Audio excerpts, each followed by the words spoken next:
Okay. Um, Testing stuff again. We'll get this right eventually.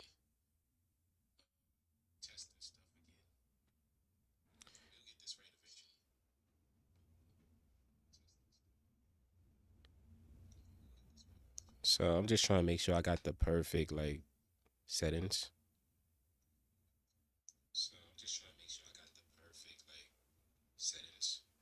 So I think about here is really good.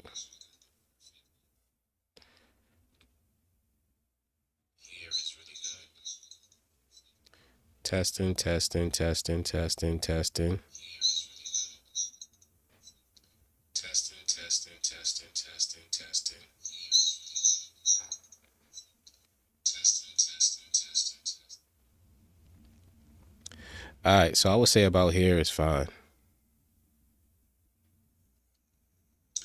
All right, so I would say about here is fine. Audio's Gucci.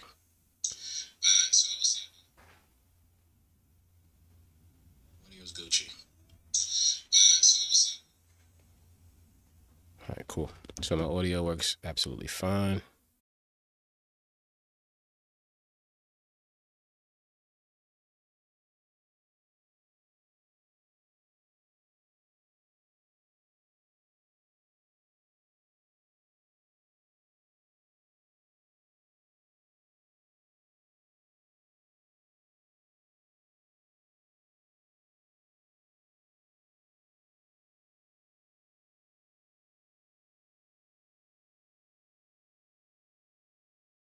Hey guys, did you know some drivers are ditching their car insurance and they're doing this instead?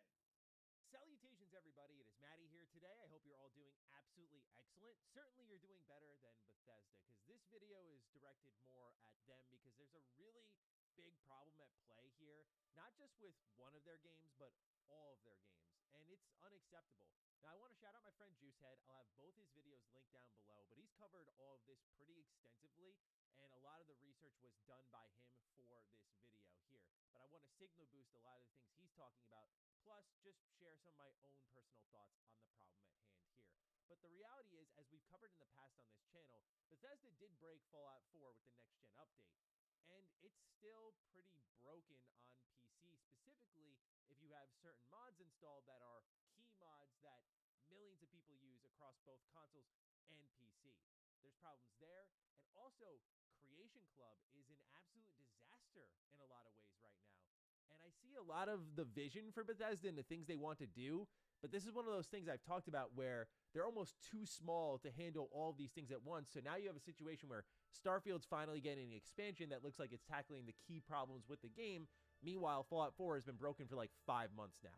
So there's a lot of trading off happening here. And at this moment in time, when it comes to Fallout 4, there's no real sign of any fixes coming in. There was a recent Steam update that we saw on the back end, so maybe work has begun. But the reality is, Bethesda took a game that worked totally fine, in my opinion, for 8 years, and then came in, broke it, and left it.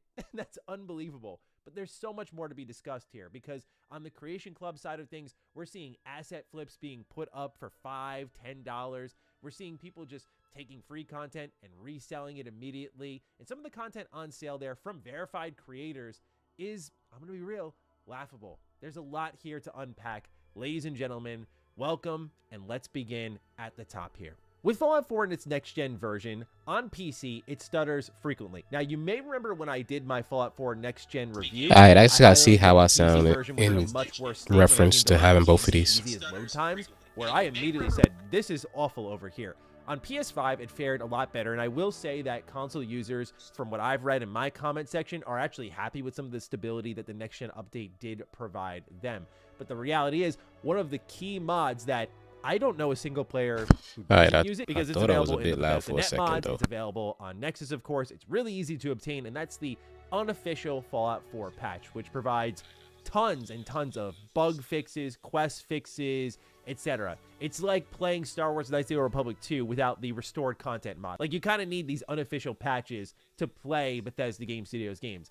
And what So happens maybe is around if you here is have pretty any good, I mods guess. installed, you'll start to get stuttering on Fallout 4. Now, mine wasn't as egregious as what was happening to Juicehead, but the problem is as you install more mods, in his case, he had 12 installed, and he was getting horrible stuttering.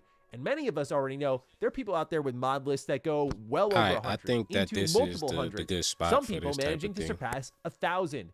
And you can already imagine how that issue compounds as you get worse and worse stuttering. The fact is that Fallout 4 runs worse now compared to when it first came out. And that is unacceptable, especially when Bethesda themselves took a functioning product after they patched it, broke it, and then left it again to go move on somewhere